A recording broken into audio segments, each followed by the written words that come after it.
We have in our midst, amen, a phenomenal young woman, amen, a doctor, Dr. Yvonne Gooden. She is a good, strong, intelligent, and knowledgeable young lady who God has allowed and blessed her and her family to be a part of this church, and we welcome her and we receive her, amen, with her information that she wants to give us. And so I'm going to ask, amen, if Dr. Gooden could come and then you bless us. This lady, I've been working with her in several different ways, and I want y'all to know, Alexandria, that we are in the process of establishing our own services and facilities. Amen. Dr. Gooden, come on, Sister Dr. Gooden. She is a mental health specialist and an elder counselor, and God, like Sister Rebecca said, God puts us in position and places, amen, to help other people and to be of encouragement to other folks. And so, Alexandria, this year, 2022, we are going to establish our own mental health and elder services out of Alexandria Community Church downtown.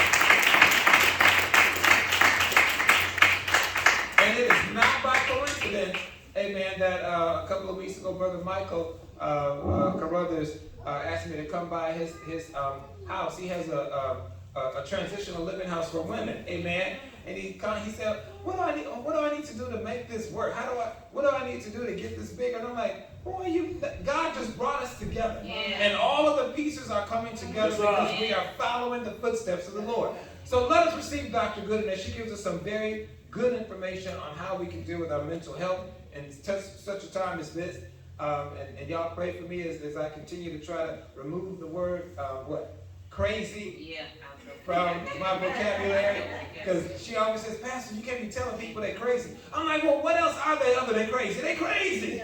Well, you can't be saying people are crazy. They have mental health issues. No, they are crazy. So I need deliverance. Amen. And I need God to erase that word from my head. And I thank God for Dr. Gooden always keeping me on point. Let us say amen for her this time. Amen. Amen. You sure? You can turn the mic on. Okay. Oh. Good morning, everyone. Good morning. Giving honor to God, Pastor First Lady. Bless you. Thank you this morning for letting me speak to you briefly. Pastor had raised a question about coping strategies and stressors that we experience on a regular basis. And particularly as we think about what's going on right now today, COVID has gone on a lot longer than we had anticipated. The impact of COVID, not just on our health, but our families, our financial livelihood, it has had a tremendous impact. And so what I want to talk to you all today a little bit about is, how have we been dealing with this?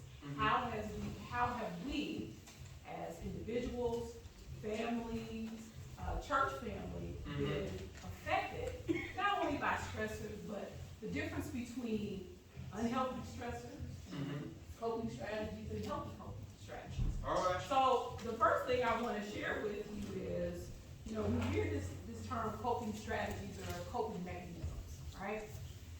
Some people know what it is, some people don't know what it is. But I thought I'd share with you first just to kind of lay the groundwork of really what are coping mechanisms. Okay. So coping mechanisms are the way that a person responds to stress and challenges or challenging situations that can include times of warning that would cope. You may say, okay, so what is that? Well, that can range from a number of things. That can range from losing someone that you care about. That can range from losing a job. That can range from experiencing homelessness because of the loss of a job. And so whatever that loss or transition in one's life, you have to figure out a way to cope with it. And the challenge is with that is when we have these problems, it triggers us. Yes, sometimes it triggers us in a way that makes it so overwhelming and difficult that we don't know how to handle it. Sometimes people become so overwhelmed with feelings and emotions, they don't really know what to do. That's right. Or how to move. So some people have good coping strategies, some of us don't. For those who have the ability to cope with things, they're able to turn it around, they're able to bounce back more quickly than others. But for those of us who struggle sometimes, we don't know what to do. Sometimes we withdraw. Sometimes we use other means that may not be so healthy as a way of coping when things get a little difficult. Either way, whatever we do, if it's ineffective for you, it can cause a problem. Yes, it can. Okay, and so if it's causing a problem, sometimes it gets to the point where those behaviors can be destructive for a person. It can lead to health concerns, side effects, or even aggressive or aggravated stress. You may say, okay, well, what does that look like? Well, you know, it looks different on every person. Sometimes we'll overthink what the issue is. How many times you've overthought something? Yes. I know I have. I mean, if something's happened to me and I'm trying to figure out how to solve it, I'll think about it and think about it and think about it, and to the point that I don't realize I'm not getting anything else done, because that's at the forefront of my mind at all times. Or you'll overreact to a problem, where normally something, like let's say you forgot to pay a bill. You may say, oh, I forgot to pay the bill. Let me just go ahead and pay it. But because your coping strategies are not effective anymore, just forgetting to pay that bill, it seems like everything is blown up. And you blow it out of proportion. And where you normally would be at a 2 out of 10 dealing with it, now you have 20. Well, And so you just overreact. And you just don't know why you're overreacting, but you do. And then more importantly, for some people, and a lot of us, and I think we've all been here at one point or time in our life, we become emotionally unstable, which means that we're either one extreme or the other. We either cry or scream or get angry, or we pretend like nothing's happening, and then we're only happy and overdoing it, even though that may not be how we feel, because we're trying to mask whatever that issue or concern may be. So when we talk about unhealthy behaviors, they're not healthy in terms of figuring out how to manage things, how to cope. And so when we allow those things to take over, they affect our relationships, they affect our job, they even affect our livelihood to some degree. And so you may say, well, what do those look like? So I want you to think about this. I'm just gonna go through a brief list of what some unhealthy coping mechanisms might include. Some people may choose to use substances and maybe drugs, alcohol. Some people, believe it or not, may overeat. How many people stress eat? amen. I stress a lot. I have an issue with stress. Overworking. Sometimes we think if we bury ourselves in work, that'll help us forget what's going on. But the reality is, once you stop working, guess what? The problem's still there, right? The problem hasn't gone, it's still there. But we think if we distract ourselves in that way, it's gonna help us deal with what's going on. Sometimes we withdraw from the people that we care about. We isolate ourselves. Or we ignore strong feelings, or we avoid the problem altogether. Sometimes we'll blame ourselves, we'll blame other people. Or we overeat, or we get upset with family members and friends. People may bring to your attention, you know, Sister Joy, you've been acting different, but we ain't seen you. You don't have a family event anymore. I don't know what you're talking about. Leave it alone. Was that a reason to blow up? I don't know. Maybe from her perspective, she felt like it was. Maybe she felt like she was being attacked. Well, But she wasn't. It was being asked out of concern. But because she was having an inability to address and deal with what was going on with her, she blew up. And then sometimes, what a lot of people don't realize is that sometimes they can just give up. They may excessively sleep, not want to get out of the bed. They just sleep and just block everybody out. So you don't have to answer, but how many of you have experienced at least one of those symptoms? Just one. And if you had at least one of those, ask yourself, what was it surrounding? What was it related to? You know? And how long did that last for you? And if it lasted for a long period of time, how did you deal with it? Sometimes we allow ourselves to get so caught up in these things, we have a difficult time getting out of it. Yes. But there are a lot of things that you can do. You know, it doesn't mean because we get stuck at some point, we can't get unstuck. You know, but you have to ask yourself, first of all, do you want to be unstuck? that's right. Okay? Because sometimes people like They like misery. They like They like misery. Yes. You all heard the thing, misery loves company. I always say misery loves misery, but that's a whole nother deal. That's dealing with people.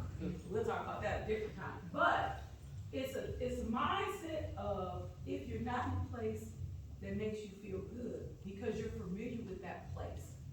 Sometimes people like to stay in the familiar because they know the worst it can be and they know the best it can be. Mm-hmm. But that doesn't mean that it's gonna get better if you allow yourself to sit.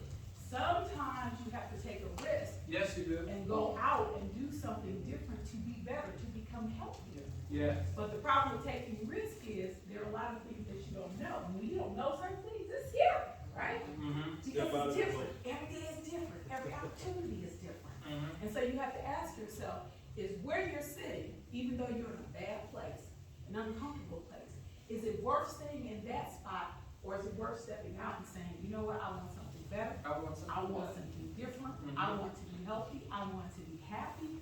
I don't know how to get there, but I'm willing to take that risk. Even though some unknowns may come, some twists and turns may come, Mm-hmm. do I want to open myself up to thinking differently and doing differently so I can be healthier? Well, the answer is yes. There's a lot of different things that you can do to develop what they call healthy coping strategies, right? Mm-hmm. So we talked a little bit about what bad ones look like. The healthier ones are ones that make you feel good about yourself. They make you think differently about the world. It makes you think differently about how you handle things.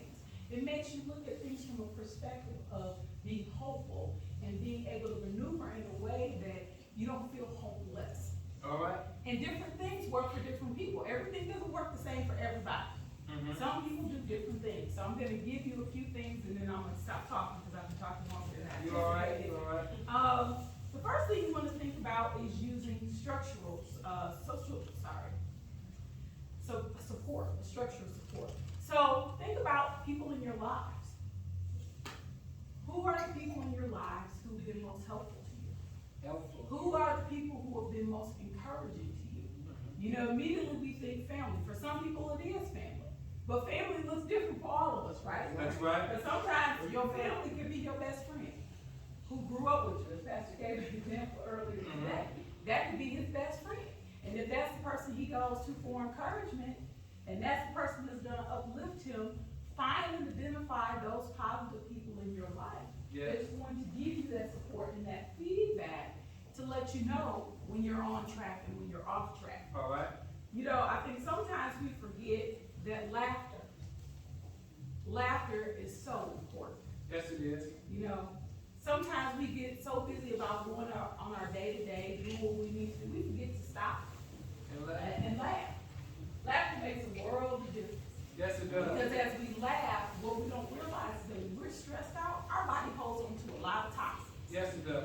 Okay? And toxins can do some terrible things to the body. It can cause heart disease, diabetes, asthma, high blood pressure. There's a lot of things that stress can do to the body. But boy, if you just stop and laugh for a little bit and just appreciate what's happening, it can make a world of difference. One of my favorites is meditation. Meditation is not hard to do. People think that meditation is hard to do, but it's not. Mm-hmm. You know, sometimes it's just sitting still. Yes. You know, whether you're praying to God, whether you're just taking in what's going on around you, just allow yourself to sit and be still. Mm-hmm. And focus on what's happening with you in the moment. Yes. Meditation gives you a chance to reconnect with yourself, Mm-hmm. reconnect with the environment. And so it gives you a chance to reduce some of the anxiety or some of the stressors that you're experiencing in your life. So meditation is awesome. I'm gonna skip around a little bit because they got it further down on the list. I don't know why they got it further down on the list. But talking to God. Mm-hmm. We forget about that sometimes. Help You know, us. we often, and I use this as an example all the time because I joke with one of my friends.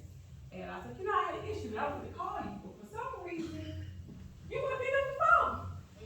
I said, you usually pick up the phone. And it's in those moments I think about it, like it wasn't meant for me to talk to her. Mm-hmm. It was meant for me to talk to God. That's right. And then after I get to talk to God, guess what happens? The phone rings. Well. Did you try to call me? In that moment, for me, I recognize that as God didn't want me to talk to nobody. He wanted me to Yeah. talk to him. And so you'd be amazed by just taking a few minutes That's right. and talking to God, whether it's in the morning or while you're driving in your car, Mm-hmm. or if you're sitting at your desk or whatever you're doing, take a few minutes to talk to God and focus you. That's right. You know, and it will give you so much peace. Yes. Also looking at the pros and cons of what's happening. When you make a decision, you know, think about what's the benefits of it. Mm-hmm. What's the cons of it? You know, is it worth you doing this? Is it not worth you doing this? One of my other favorites is physical exercise. I actually rode my bike for 14 miles. Well, I'm kind of hyper right now, so I got this morning to ride my bike. I ride my bike every other morning because that helps me detox my system. And so exercise has a lot more value than you all think. all right. You know, because it allows you to get some of those toxins out of your system too. Studying and learning a new skill. Find something interesting that you may want to do. There's an app right now, it's called Duolingo. If you want to learn any language, you can get on there and learn it. I just play on it sometimes, because the other benefit of learning a language, as an example, is it delays the onset of Alzheimer's. All So right. it gives you something different to do. So Yeah. learn a new language. Learn how to crochet, knit, I don't know, bake, cook, whatever you find interest but you've never wanted to do. Try a new skill. Ask for help. Mm-hmm. There are always people like me around who love to provide support and help and encouragement. There's always professionals who are willing to provide counseling services, so you can use that as a resource. Mm-hmm. The other thing I like to do is, if you don't want to talk to somebody, keep a journal. Grab a journal, write your thoughts down. It Yeah. doesn't have to make any sense. Just write and write and write. And eventually, after you keep writing, everything will start to flow together and make sense to you. And if you want to go back and review it again, you can. I've done that before too. Mhm. Because sometimes we just need to get it out. Yes. And we sit around and we hold all this stuff in, and we forget that if we just can get it out, Just get it out. it gives us a chance to breathe. It That's gives us right. a release, That's right. and it allows us to relax. And the last thing is music. Yes. You know, something simple. I prefer to clean my house listening to music because it energizes me. Mm-hmm. You know, when I'm in my car, I listen to music because it allows me to reconnect. Mm-hmm. Because we move around and we go about so much, we forget the basic things of how to reconnect. Yes. And so those are just a few strategies. You know, it's tough right now. We know there's a lot going on. But if you're stressed, if you're worried, if you're not doing things that are healthy and good for you, think about some of those healthier coping strategies I just mentioned as a possible technique or outlet that you can use when you feel a little overwhelmed or you need something to do. Amen. Amen. Amen. Amen. Amen. We thank God for Dr. Gooden and that awesome information on how to cope. That all